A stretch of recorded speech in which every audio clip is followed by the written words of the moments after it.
Foundations of Amateur Radio. For decades I've been playing with every new piece of technology that comes my way. In amateur radio terms, that's reflected in, among other things, playing with different antennas, radios, modes and software. One of the modes I've played with is slow scan television, or SSTV. It's an amateur mode that transmits pictures rather than voice over amateur radio. A couple of months ago, a local amateur, Adrian VK6XAM, set up an SSTV repeater. The way it works is that you tune to the repeater frequency, listen for a while, and when the frequency is clear, transmit an image. The repeater will receive your image and retransmit it. It's an excellent way to test your gear and software, so I played with it and made it all work for me. In 2012, I was part of a public event where local schools participated in a competition to have the opportunity to ask an astronaut on board the International Space Station a question as part of the City of Light 50th anniversary of John Glenn's first orbit.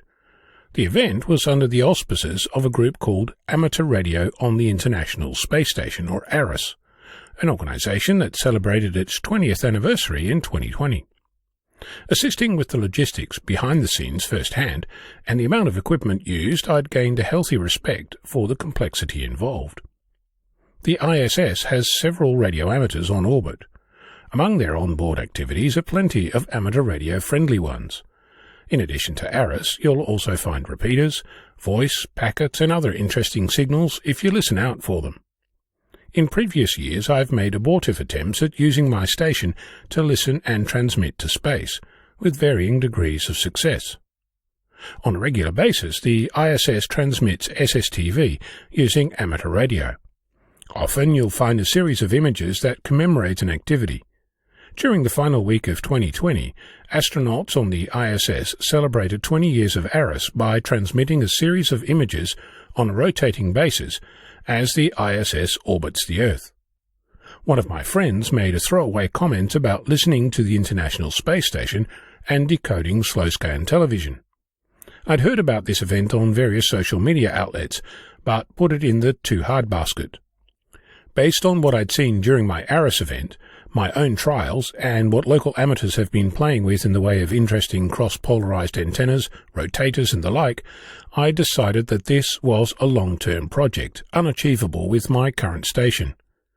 My station consists of a dual-band vertical antenna for 2 meters and 70 centimeters on my roof, at about 2 meters above ground level. The radio is my trusty Yaesu FT857D, connected to a Debian Linux laptop running 3 bits of software: Rig Control D, G-Predict and QSSTV. With a high level of apprehension, I fired up my station, tuned my radio, updated the orbital information and radio frequencies, and waited for the first acquisition of signal from the ISS. Imagine my surprise when a picture started appearing on my screen. It's a lot like the days of 300 baud dial-up, getting a picture from some remote computer back in 1985. With that, I managed to receive several of the images by just letting it run for the next couple of days. I'm glad my friend made their comment, because it spurred me into action to try for myself. I'll be the first to admit that the image quality isn't broadcast ready, or that I made mistakes, or that I should have started listening at the beginning of the week rather than the last few days. But all that is just noise, because I can report that it works, and I have the pictures to prove it. I now have most of the image series. Number 2 is missing, and I only have part of number 1, but there are some beauties among the 35 images I captured. I've published them on my project website at vk6flab.com for you to have a look at and use as inspiration for your own seemingly impossible task. This leaves me wondering what else I can hear from overflying spacecraft using this setup. What have you heard, and what equipment were you using to make that happen? Are there any impossible tasks that you've avoided? I'm Ono, Victor Kilo 6, Foxtrot Lima, Alpha Bravo.